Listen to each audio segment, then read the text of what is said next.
Salam dostlar, xoş gördük hamınızı.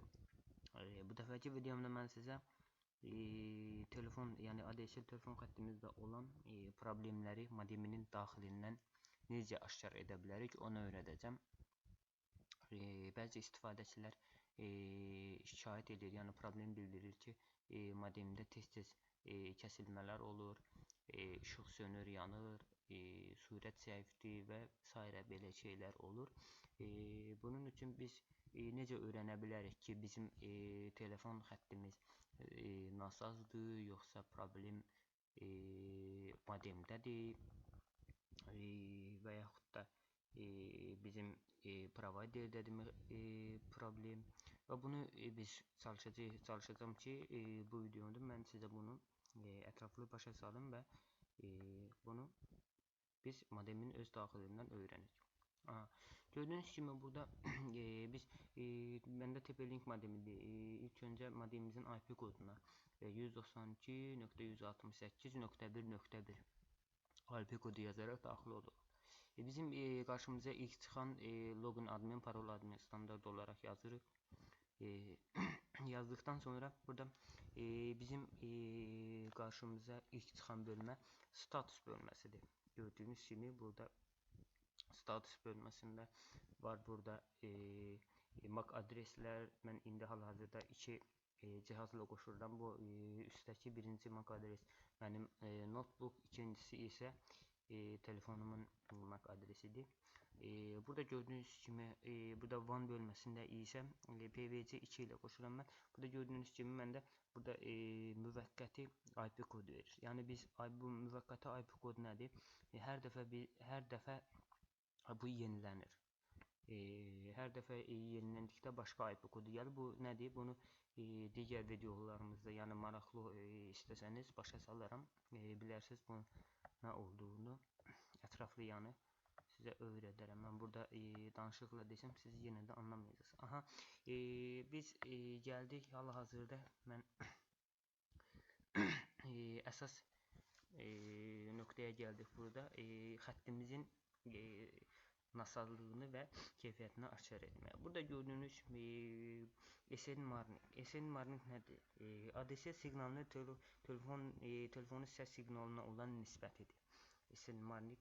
LAN attenuation isə telefon xəttindəki zəifləmələrdir. Burada gördüğünüz kimi mən indi burada sizə başa salacağım, siz müqayisə edəcəksiniz. Gördüğünüz kimi mənim telefon xəttim, yəni çox əla vəziyyətdədir. Deyə bilərəm ki, çox superdir. Gördüyünüz CRC burada məndə heç bir kəsilmə problem bildirmir. Əgər sizə burada 1, 3, 500, 150, nə bilim 500, 1000, 10.000 desə, deməli sizin xəttinizdə problemlər aşkardır. Gördüğünüz kimi burada məndə ikisi də sıfırdır. İndi mən SN Marnik bu downstream, upstream nədir? Bizə daxil olan surət və bizdən xaric olan surət, yəni çıxan surəti göstərir. Üzr istəyirəm. Demək bizə mən indi bunu sizə deyim. Burada orada göstərilən telefon xəttləri yazılan rəqəmlər nə üçündür, nəyi başa salır, nəyi anlatır bizə. Burada gördüyünüz kimi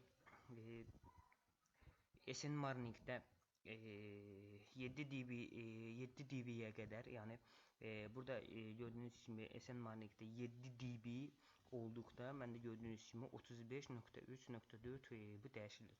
7 dB olduqda sinxronizasiya itir, keyfiyyətsiz xəttdir. Yəni ki, istifadəyə yararsızdır. Yəni sizin modeminiz işləməyəcək bu telefon xətti ilə. Burada məndə hər dəfə yenilənir. Yəni burada 7 dB-dən 10 dB-yə olan, yəni burada gördüyünüz kimi 35, məndə 32-dir. 7 dB-dən 10 dB-yə olana qədər qırılmalar ola bilər. Yəni telefon xəttinizdə yəni qırılmalar ola bilər, yəni problemli ola bilər. 10 dB-dən 20 dB-yə qədər normal xətt. Yəni siz normal istifadə edə bilərsiniz. Yəni internetdən, Wi-Fi-dan, amma sizin sürət zəifləməsinə yol aça bilər. 20 dB-dən 29-30 dB-yə qədər yaxşı xətt və 30 dB-dən yuxarı isə əla xətt. Gördüyünüz kimi burada məndə əla xəttdir. 30 35.4-dür. Mən bunu yəni elə 35 hesab edirəm. 30-dan yuxarı əla xəttdir. 30 əla xəttdir. Məndə isə 35-dir. Deməli məndə çox gözəl, yəni xəttimdə heç bir problem yoxdur. Yəni bizdə ATS-lə bizim yəni evin telefonuna olan məsafə 70 metrdir. Ola bilər ki, bizdə yaxındır deyə, yəni heç problemsizdir. Ona görə bu çox gözəl, yəni əla, heç qırıntısız falansız, yəni bizdə xətt gəlir, yəni problemsizdir. Yəni, sizdə burada line attenuation nədir? Line attenuation-da başa salım.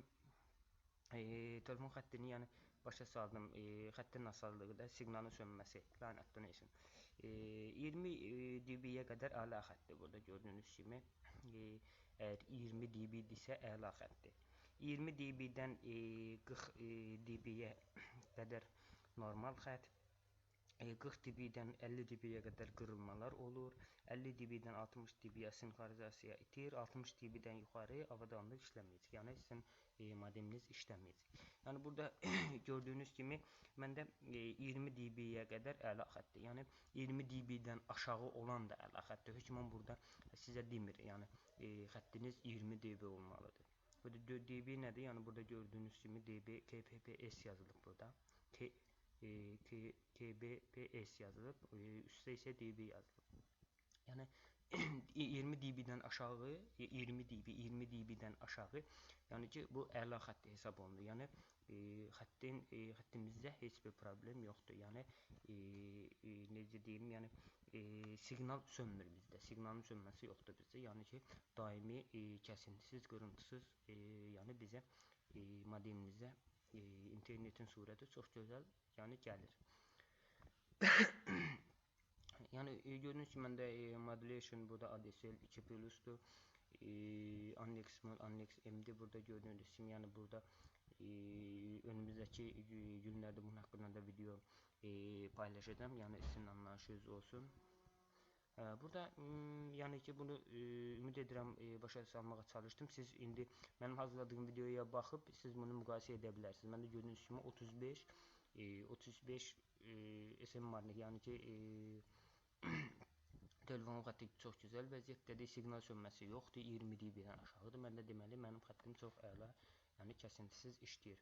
Burada mən sizə bunu başa salacağım. Müvəqqəti IP adresi nədir? Burada müvəqqəti IP adresdə biz deyək ki, hər hansısa evdə deyilik, başqakən işdə və yaxud da hər hansı bir yerdəyik. Bizə evdə telefon xəttinə qoşulmaq istəyirlər. Yəni biz ola bilər telefonda başqa parametrlər dəyişmişik, qorunmazlıq etmişik və s. qoşula bilmirlər. Mümkün, yəni heç bir dərəcədə qoşula bilmirlər. Evdə də bunu bilən heç bir kəs yoxdur. Yəni bilsələr də, yəni ki, bizim orada etdiyimiz parametrlərdə etdiyimiz dəyişiklikləri onlar bilmirlər. Bunun üçün nə lazımdır bizə? Bizə evdə, yəni bilən bir şəxs daxil olur modemimizin IP koduna 192.168.1. Buradan qarşımıza ilk çıxan status bölməsidir. Status bölməsində gördüyümüz ki, WAN bölməsi. WAN bölməsində burada IP adresi, müvəqqəti IP adresi verir, yazır, verir bizə 10.40.102.30.